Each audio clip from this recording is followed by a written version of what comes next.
지난 시간에 우리가 마태복음 5장 1절부터 16절까지 봤습니다만 실질적으로는 저희들이 10절까지만 보았습니다. 자, 12절부터 보셔요. 12절에 보면 마태복음 5장 12절입니다. 기뻐하고 즐거워하라. 하늘에서 너희의 상이 큽니다. 이것은 팔복을 이루는 사람들에게 기뻐하고 즐거워하게 하는 것입니다. 하늘에서 너희의 상이 큽니다 하면 이러한 믿음의 단계를 내가 진보된 상태로 나갔을 때 하나님께서 하늘에서 상이 크다고 말씀하시는 것입니다. 너희 전에 있던 선지자들도 이같이 핍박하였느니라. 이것은 우리가 그 팔복 중에 맨 마지막 단계를 이야기하는 것입니다. 그렇게 되면 우리가 다른 사람들이 나에 대한 어떠한 처사에도 내가 결코 흔들림이 없는 거예요. 결코 기분을 나빠하거나 또는 그 사람에 대해서 내가 저주한다거나 그 사람에 대해서 맞장구 친다거나 이러는 것이 없어지는 그런 수준에 있는 사람이라면, 즉 예수 그리스도의 참된 제자가 된 사람들이라면 바로 상이 있는데, 그 상이라는 것은 13절에 보시면 너희는 이 세상의 소금이니 소금이 만일 그 맛을 잃으면 무엇으로 짜게 하리요. 후에는 아무 쓸데없어 다만 밖에 버려 사람에게 밟힐 뿐이니라. 즉 그 상이 우리에게 소금을 주셔요. 소금. 우리가 소금이 되는 것이 바로 상입니다. 여러분은 잘 아시다시피 소금으로 양치질하고 소금으로 예전에 약이 없을 때는 어떻게 했습니까? 우리가 병이 나면 소금물을 먹기도 해요. 그래서 우리 속에 있는 더러운 오물들을 다 쏟아냅니다. 그렇게 의료제로도 사용했어요. 또 소금이라는 건 어떻습니까? 맛을 내는 조미료로도 쓰이죠. 그리고 소금은 우리를 정결하게 하는 정결제로도 쓰여져요. 이렇게 소금은 우리에게 있어서 우리 자신을 이렇게 손과 같이 되게 하는 것이라는 것이죠. 소금은 녹아야 되는 것이에요. 소금이 녹지 아니하면 그 안에 묻히지 않으면 여러분들이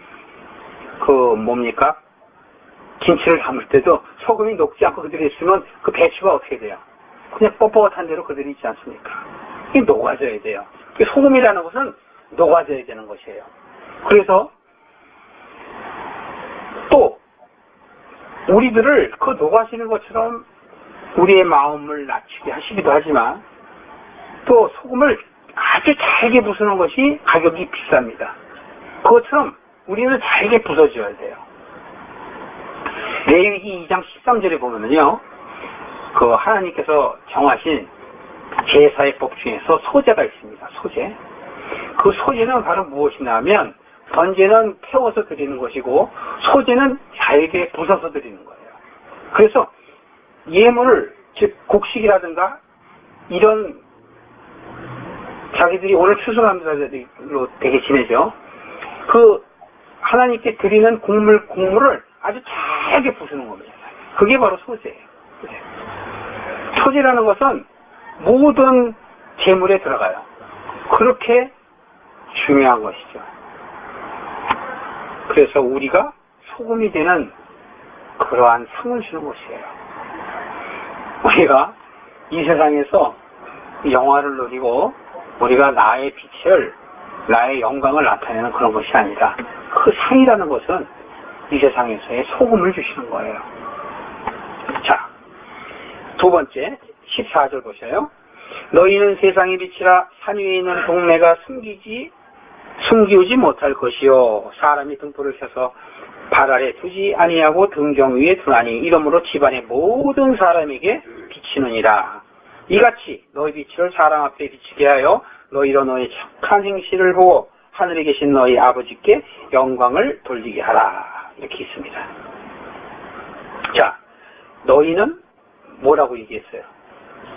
세상의 빛이다. 여러분들이 이렇게 팔복에 대한 믿음의 단계를 가면 우리가 뭐가 된다고요? 빛이라는 거예요. 빛이라고.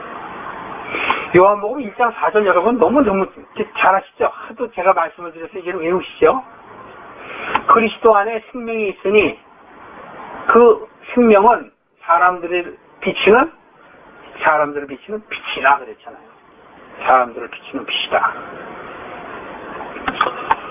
말씀을 한번 좀 찾아볼까요? 요한복음 1장 4절은 지금 제가 말씀을 드렸어요. 8장 12절을 한번 보세요. 요한복음 8장 12절의 말씀을 보면 찾으셨습니까? 신약 158쪽입니다. 함께 봉독해 보실까요? 8장 12절 시작. 계속해서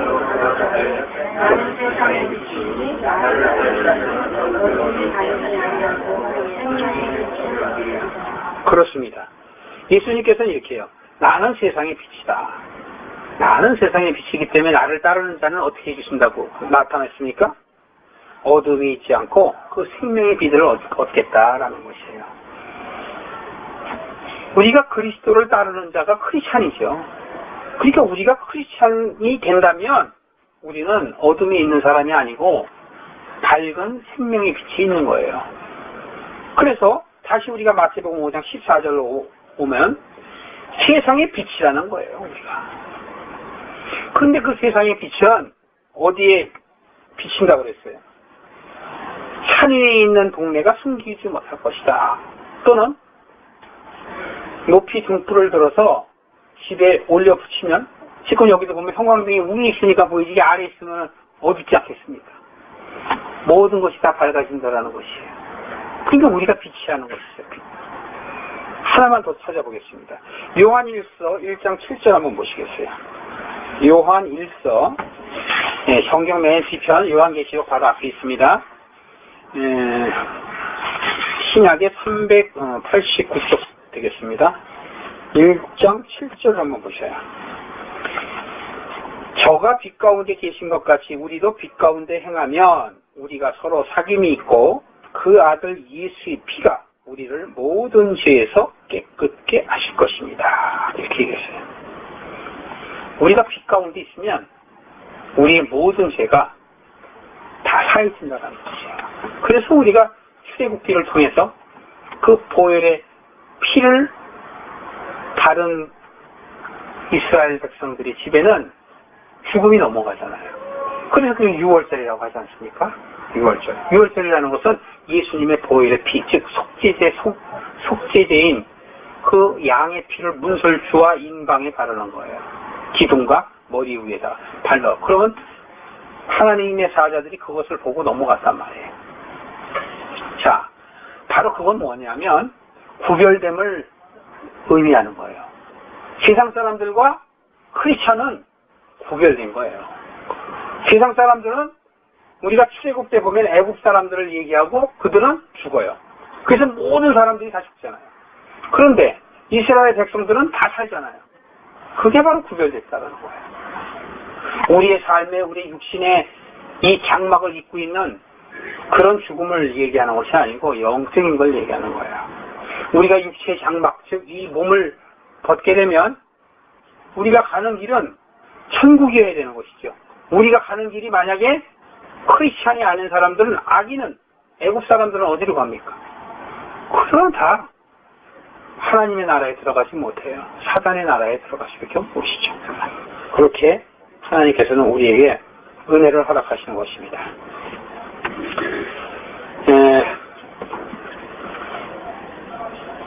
17절 이제 보십시오. 17절. 17절부터 20절까지는 옛 언약이 새 언약이 되는 내용이에요. 옛 언약이 새 언약이 되는 내용이고 21절에서 이제 42절까지는 옛 사람이 새 사람으로 되는 내용입니다. 제가 지금 이렇게 말씀드리는 건 무슨 말씀이냐면 팔복을 통해서 우리가 옛 언약을 새 언약으로 바꾸게 되고 옛 사람을 새 사람으로 바꾸게 된다는 것이에요. 그게 하나님의 제자된 사람들이에요. 제자의 길을 얘기하는 겁니다. 제자의 길을 얘기하는데 오늘 20절까지만 보겠습니다. 옛 언약에서 새 언약으로 바꾸는 것을 볼 텐데요. 자, 17절 보실까요? 내가 율법이나 선지자나 폐하러 온 줄로 생각지 말라. 폐하러 온 것이 아니요 완전케 하라 합니다. 우리는 성경을 잘못 또 이해하게 되면 율법은 없어야 된다고 생각을 하는 사람이 있어요. 그렇지 않습니다. 여기 지금 예수님께서 우리에게 그렇게 알려주시는 거예요. 율법이나 선지자를 하나님께서 예수 그리스도를 보내신 것은 폐하려고 보내신 것이 아니에요. 그렇다면 말씀이 왜 옛 언약에서 새 언약으로 바뀌어야 되느냐? 우리가 옛 언약으로 인해서 우리의 그 율법을 통해서 우리가 의를 이루려는 노력을 하고 있기 때문에 그렇습니다. 그래서 그 율법으로는 우리의 의를 바꿀 수가 없어요. 이룰 수가 없다라는 말이죠. 십계명을 하나님께서 모세를 통해서 시내산에서 주셨는데 그 십계명 중에 단 이 첫 번째 계명도 우리는 못 지킨단 말이에요.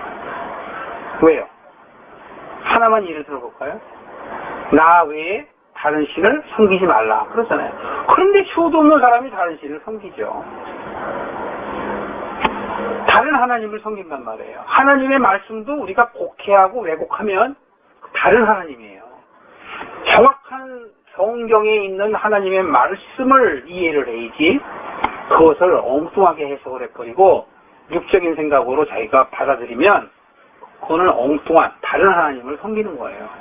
그렇기 때문에 율법에 대해서 하나도 우리가 이룰 수 있는 사람이 없어요. 그래서 우리가 로마서를 보면 바울이 그렇게 고백을 하는 거예요. 율법의 의의는 하나도 없다라는 것이에요. 의의는 있을 수도 없다라는 거예요. 그러나 보혈의 피로 인해서 믿음이 우리에게 들어오고 그 믿음으로 믿음에 이르게 한다고 그랬어요. 그래서 오직 의의는 믿음으로 나느니라 그런 거예요. 그 믿음은 그리스도를 아는 그 사실을 내 안에 새겨지는 것이 바로 그게 하나님께 구원받는 길인 것입니다. 성경을 하나님께서 우리에게 주신 목적 여러분 아시죠?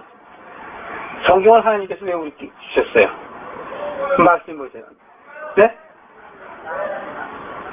하나님이 뭐라고 그러셨어요? 잘 안 들려. 크게 한번 말씀해 보세요. 하나님의 나라를 소개하기 위해서 제가 이렇게 말씀드린 적이 있어요. 성경은 주제가 하나님 나라다. 내용은 예수 그리스도다. 이렇게 말씀드린 적이 있습니다. 성경을 통해서 우리가 한번 다시 보실까요? 물론 요한복음 5장 39절에 보면 성경이 영생이 있는 줄을 너희가 알고 연구하나 그 모든 말씀은 즉 예수를 증거하는 것이다. 나를 증거하는 것이다. 라는 말씀 여러분 기억하시죠? 그 말씀 외에도 많이 있습니다만 디모데후서 한번 찾아보시겠습니다. 디모데후서 3장 15절로 3장 16절 17절 두 절만 보시겠어요? 여러분이 집에서 보실 때는 다시 한번 15절부터 쭉 보셔요. 346쪽 되어 있는데요. 자, 함께 16절 17절만 함께 봉독하시겠습니다. 시작.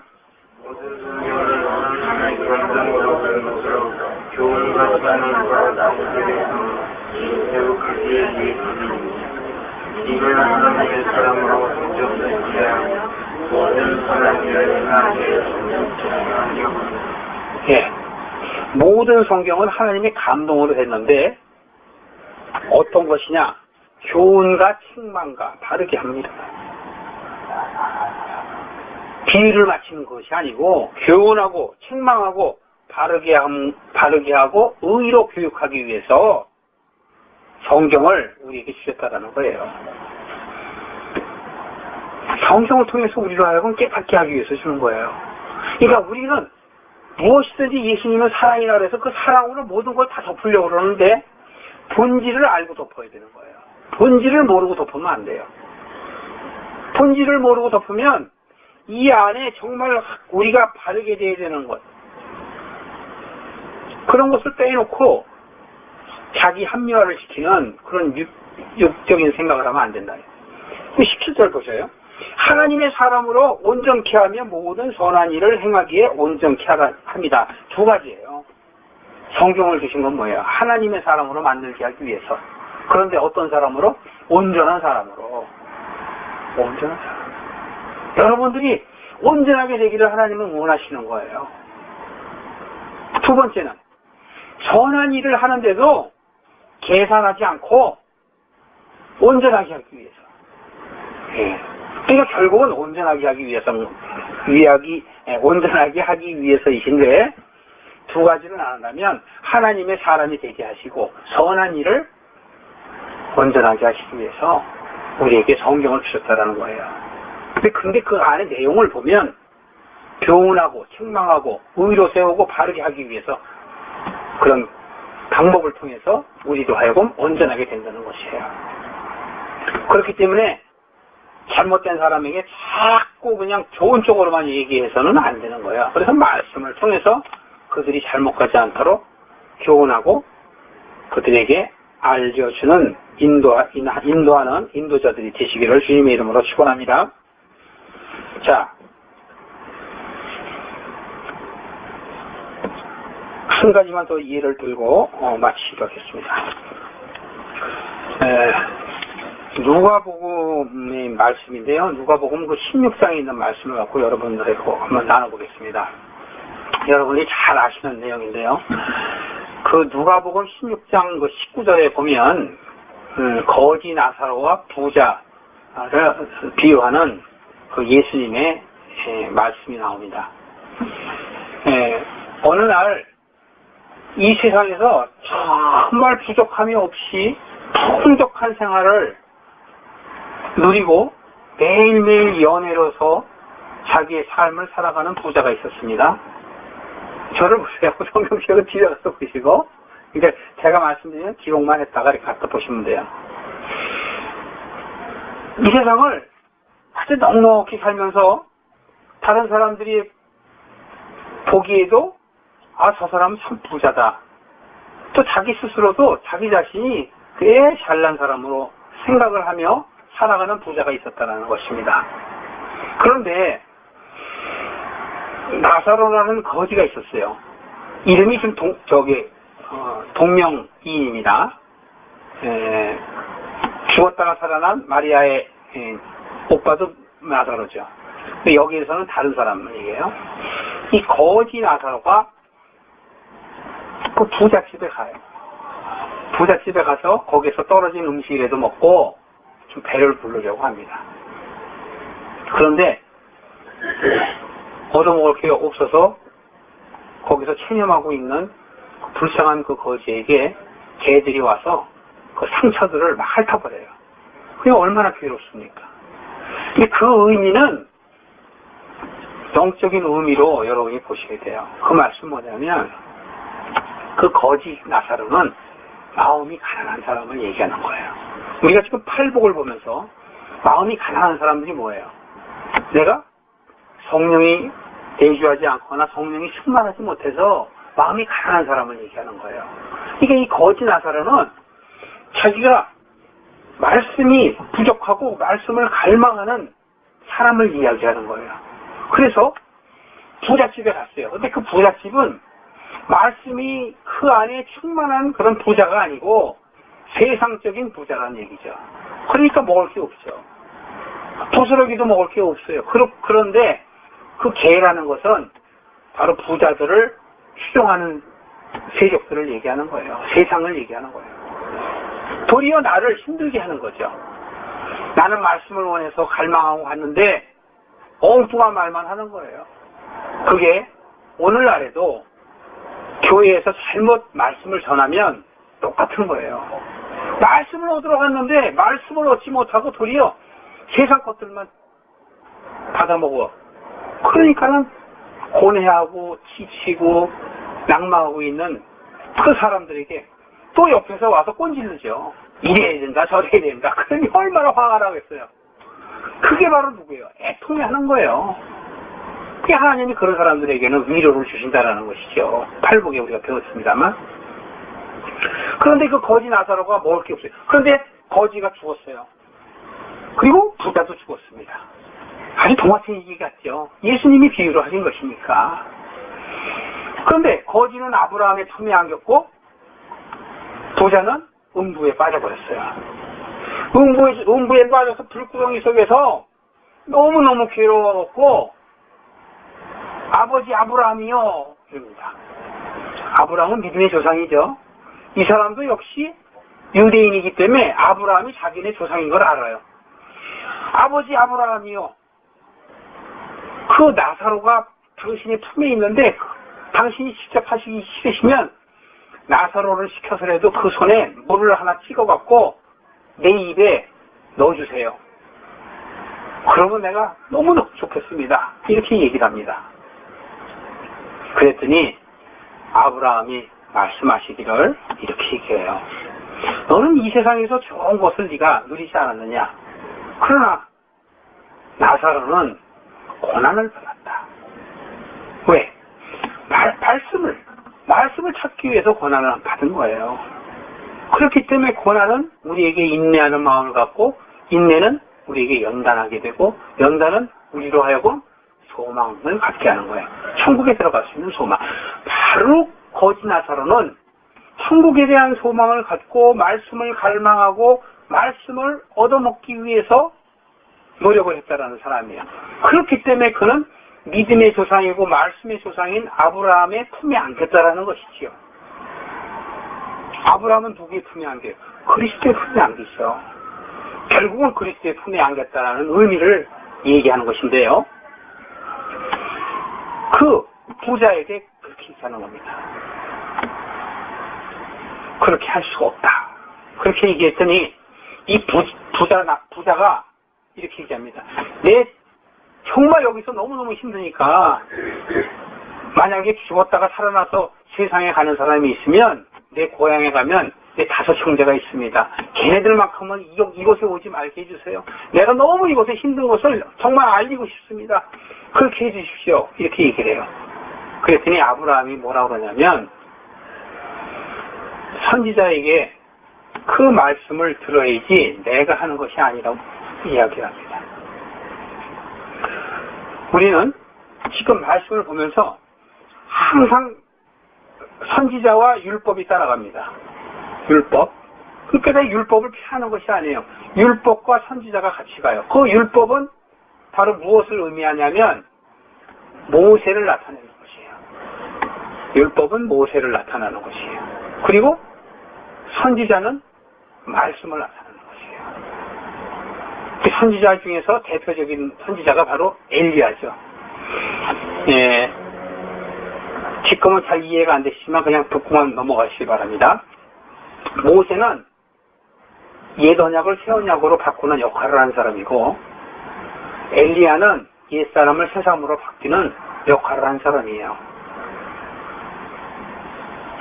이제 다음에 이제 또 언젠간 여러분들이 자꾸 이해가 안 되는 거 반복해서 이제 들을 기회가 있을 텐데요. 그렇기 때문에 이 율법과 말씀은 같이 움직이는 거예요. 율법이 말씀이에요. 그리고 그 선지자는 말씀을 깨달은 사람이에요. 그리고 성령님을 의미해요. 그렇기 때문에 말씀과 성령님은 함께 하시는 거예요. 그렇기 때문에 우리가 옛사람이 새사람이 되고 옛 언약이 새 언약으로 우리가 아는 사람들은 복이 있는 사람이다. 그런 말씀을 하는 거죠. 그 부자 나사로에게 아브라함이 그렇게 얘기하는 거예요. 율법과 선지자를 통해서 알게 돼 있지, 내가 얘기해서 그 사람이 깨닫고 변화되는 게 아니다. 그렇다면 뭐예요? 무슨 말일까요? 성경을 통해서만이 알 수 있다는 거예요. 그 율법은 바로 구약을 얘기하는 것이에요. 선지자는 바로 신약을 얘기하는 것이에요. 성경을 통해서만이 깨달을 수가 있고 깨닫는 자가 구원을 받을 수가 있는 것이지, 너의 부탁을 들어서 내가 하는 것이 아니다. 그렇게 얘기하는 것입니다. 그래서 17절에 보면 율법이나 선지자를 피하러 온 것이 아니라 바로 완전하게 한다는 것이에요. 완전하게 한다. 그 말씀을 드리려고 제가 이렇게 말씀을 예를 들어서 말씀을 한 것입니다. 자, 우리가 19절까지 봤나요? 17절만 봤나요? 18절 보세요. 진실로 너희에게 이르노니 천지가 없어지기 전에 율법의 1.1획이라도 반드시 없어지지 아니하고 다 이루리라. 그러므로 누구든지 이 계명 중에 지극히 작은 것 하나라도 버리고 또 그같이 사람을 가르치는 자는 천국에서 지극히 작다 일컬음을 받을 것이요. 누구든지 이를 행하여 가르치는 자는 천국에서 크다 일컬음을 받으리라. 내가 너희에게 이르노니 너희의 의가 서기관과 바리새인보다 더 낫지 못하면 결단코 천국에 들어가지 못하리라. 이렇게 말씀드립니다. 세상적인 사람은 천국에서 가장 낮은 자라고 얘기하죠. 여기서 성경에 보면. 근데 영적인 삶을 사는 사람은 천국에서 크다라고 얘기한다는 것이에요. 그리고 지금 20절 마지막에 보면 너희 의가 서기관과 바리새인보다 더 낫지 못하면 결단코 천국에 못 들어간다. 이렇게 얘기해요. 그렇다면 여러분, 우리가 서기관이나 바리새인만큼의 의를 우리가 넘어설 수 있을까요? 절대 못 넘었습니다. 언젠가 한번 말씀을 드린 것처럼 그들은 11절을 드릴 때 나달을 세서 드리는 정도예요. 우리는 그냥 대강 드리죠. 10분의 1이다. 그리고 이스라엘 사람들은 10의 1조만 드리는 게 아니고 10의 2조, 10의 3조까지도 드립니다. 10의 1조는 통상적으로 매달 드리는 것이고 10의 2조는 분기마다 드리는 것이고 10의 3조는 연에 한 번씩도 드리는 거예요. 그것을 다 지켜요. 그런데 우리 그렇습니까? 못 그러죠. 그런데도 불구하고 성경에서는 서기관과 바리새인 보다도 더 낫지 아니하면 천국에 못 들어간다라는 그 말뜻은 그렇게 하라는 뜻이 아니고요. 우리가 율법을 폐하는 것이 아니고 내가 율법은 있을 때 그것은 옛 언약이고 새 언약으로 그리스도의 보혈의 피를 통해서 내가 깨닫게 하고 내가 육적인 삶을 사는 것이 아니라 이제는 영적인 생각과 영적인 삶으로 살아가는 것을 깨달아서 그러한 삶을 살아가면서도 바로 구약에 나와 있던 그런 율법에 대해서 그건 전혀 필요 없다라고 얘기하지 말고 그것도 지키려고 노력을 하라라는 것입니다. 그렇기 때문에 바로 여기서 뭐라고 하냐? 완전하게 한다는 거예요. 완전하게 한다는 것은 그 당시에 구약의 시대 사람들은 율법이 완전한 줄 알고 그 의의를 위해서 자기의 모든 것들을 나타내려고 했어요. 그래서 어떤 바리새인이 와서 내가 하나님의 나라에 들어가려면 어떻게 해야 됩니까? 이렇게 예수님한테 물어보기도 하잖아요. 천국을 전혀 모르는 거예요. 네? 그렇기 때문에 바로 오늘의 이 말씀은 무엇이냐면 하나님에 대한 본질을 우리가 알게 되면 거기에서 행해지는 방법은 우리가 최선을 다해서 살아가라 이런 얘기입니다. 폐하라는 뜻이 아니에요. 그래서 너희들이 모이기를 폐하면 안 된다고 하는 것이고 우리들이 교회라는 것을 세우고 우리들이 함께 하는 것은 바로 우리 자신이 교회이고 그 믿는 사람들이 모여서 격려하고 함께 하나님 앞으로 나아갈 수 있도록 지지하는 그러한 일들이 우리가 연약함으로 필요하다는 것이죠. 저는 오늘도 여기서 말씀을 듣는 여러분들은 정말 복받은 사람이라고 저는 감히 단언합니다. 왜냐하면 여러분들은 이미 세상의 빛입니다. 너희들 보고 세상의 빛이 되라 그런 의미를 얘기하는 것이 아니고 이미 세상의 빛입니다. 그런데 우리가 깨닫지 못하고 나의 믿음이 팔복처럼 전진되어 나가지 못했기 때문에 내가 빛인 것을 깨닫지 못하는 것이에요. 그래서 하나님께서는 우리 보고 너는 세상의 빛이라고 그래요. 그러니까 여러분들이 빛이 되시기를 원합니다. 원하시면 빛이 될 수밖에 없는 것이고 그 빛이 되기를 위해서 기도하시는 것이죠. 그렇게 되면 그 선물이 뭐야? 소금이고 빛인 것입니다. 그래서 여러분들에게 평강을 이루게 하고 내 마음 안에 천국을 이루게 되는 것이죠. 내 마음 안에 천국을 드리면 결국은 우리가 육신의 장막을 벗고 육신이 죽었을 때 내 영혼이 하나님께로 가는 것입니다. 거기에서 그 상이 크다고 성경에 나와 있지 않습니까?